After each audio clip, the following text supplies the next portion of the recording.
Yes, good morning students. Welcome to the accountancy video classes of our class 12th. In this video, we are going to discuss about the goodwill. See, the goodwill is not a tangible asset. It is an intangible asset. We already know the difference between the tangible asset and intangible asset. The tangible asset means what? Which we can see and touch, and intangible asset means which we cannot see and which we cannot touch it. The tangible means which we can see and touch. Intangible means what? Which we cannot see and touch. So goodwill is what? A intangible asset. Asset means what? It is a product which we are using to run our business. Clear? So goodwill is a intangible asset. The first and foremost important to understand is what? Goodwill is a intangible asset. Now, in general, if you see, the meaning of a goodwill is that intangible asset associated with purchase of a company with another. Associated with what? Purchase of a company. Okay. Now, the goodwill will be valuated only at the time of purchasing of a company from another company. For example, see, I have one company and you also have one more company. If you wanted to buy my company, if you wanted to purchase my company, how much amount you will give it to me? How much amount will you give? It is 1 crore, 10 lakh, 100 crore, like that. See, a goodwill will be associated only when if one company is buying another company. In this example, your company is buying another company, buying my company. Okay, now for how much you will buy? That is what? The goodwill valuation. In the further classes, we will understand what all the different method to evaluate the goodwill. Now, in accounting term, goodwill is what here? Difference between cost of purchase of a business and fair market value of a tangible asset. Clear? Goodwill is what? Cost of purchase of a business minus fair market value of a tangible asset. Now, let me continue with the example. You wanted to buy my company. Okay, now you will buy one for 1 crore rupees. You will buy my company for what? 1 crore rupees. But in my company, the fair market value of a tangible asset was 75 lakh. You bought it for how much? 1 crore rupees. But what is the fair market value? What is the market value of a tangible assets of my company? All together it comes around 75 lakh. But you are buying it for 1 crore. So the difference amount is what? Goodwill. Difference amount is what? Goodwill.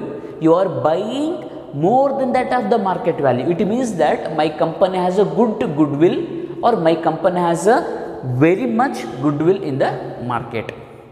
Are you able to understand? Sometimes what will happen? You will buy, but fair market value of tangible assets which are in my company are bit less. For example, you will buy it for 50,000, 50 lakh. Assume you will buy it for what? 50 lakh. The fair market value of all the assets together 75 lakh. So there is no goodwill of my company. Clear? Now continue the same example. You are buying it for 1 crore rupees. Now all the assets I evaluated in the market value, not my own value. Market value means what? If I sell my asset in the market, how much value I will get? Is it clear? So now all the assets I evaluated in the market price, then I got to know that all the assets have a 75 lakh rupees value, but you are buying it for 1 crore rupees. So you are buying it for extra 25 lakh rupees. That extra 25 lakh what you are paying is for my goodwill, is for my name in the market, my company name in the market. My company has a good name in the market. For that name, good name, you are paying the money for me. That is what? Goodwill. In accounting term, goodwill is a what? A differences between cost of purchase of a business, not asset, cost of purchase of a business minus fair market value of all the tangible assets. Clear? So this is a what here? Goodwill valuation. Now, to calculate a goodwill or to affect a goodwill, we have the different factors. The first factor, if you see here, location of the business. In simple words, if the business is located in a right place, then it has a more goodwill. If the business is located in a remote area, I mean to say that if the business is located in other places where there is no value, then it has a less goodwill. Clear? So for example, see the car showroom. If you wanted to establish a car showroom, you have to establish us in a cities. Then it will have a more value. If you establish us in a villages where there are the people who are struggling to have the money for everyday food. For example, remote area, there is a small village, assume that there are 500 houses over there. If we establish your car showroom there, they will be people, they will not buy at all because they are struggling to have the everyday food. How can they buy your car? So, the location of a business is very important to evaluate a goodwill. If the business is located in a cities or if the business is located in the place where most of the people will come and visit, that type of the business will have the more goodwill.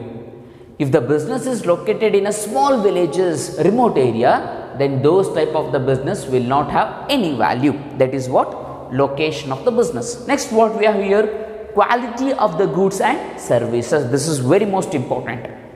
First one was what? Location. Then the next is what? Quality of the goods and services. Clear? So if you are selling some goods to the customer, ultimately customer will see what is the quality of that goods. If the quality is good, then automatically they will buy that. If the quality is not good, they will not buy much of those products. Take an example that nowadays, if the people want to buy the four-wheelers, earlier days they wanted to have the four-wheeler, but now the people are more conscious about the safety. If the four-wheeler, that is a car, is providing the good safety, then the customer demand will be very good for that type of the product. If the car is sending or if the car is producing with the no safety or lesser safety, for those type of the product the demand is bit less. This is the value of those type of the business are very less. Okay, so the goods what you are selling it to the customer, if that goods are with a good quality and services also very good, then we can say that your company has a more goodwill. If your company is selling the goods with a no quality and a no service, then your business will not have any goodwill. This is a one more point which affect the goodwill. First one was what? Location of the business. Second one is what? Quality of goods and services. The third one we have efficiency of the management. Efficiency of the management. In simple words, I can say that the efficiency of the management means how much the management is capable to cope up with the changes. We know that customer taste and preferences, or we know that the market is continuously changing. Okay, now the management should not stick to their traditional way of production or should not stick to their traditional management technique. As the customer taste and preferences changes, as the customers or as the management wanted to change themselves according to the customer taste and preferences, then only business will run. If they stick to their old method, business will not run, they cannot face a competition. Now, your company's goodwill also depends on how much your management is capable to run the show by cope up with the rapid changes in the market. The first one is what? Location of a business. Second one is what? Quality of goods and services. Third one is what? Efficiency of the management. And the fourth one is what? Nature of the business. Nature of the business means which type of the business you are located at. Clear? So those type of the, according to the customer taste and preferences which are located nearby your business, then your business goodwill will be more. Clear? So now take an example. See, if you wanted to start a like the departmental store, the huge departmental store like a Mega Mart.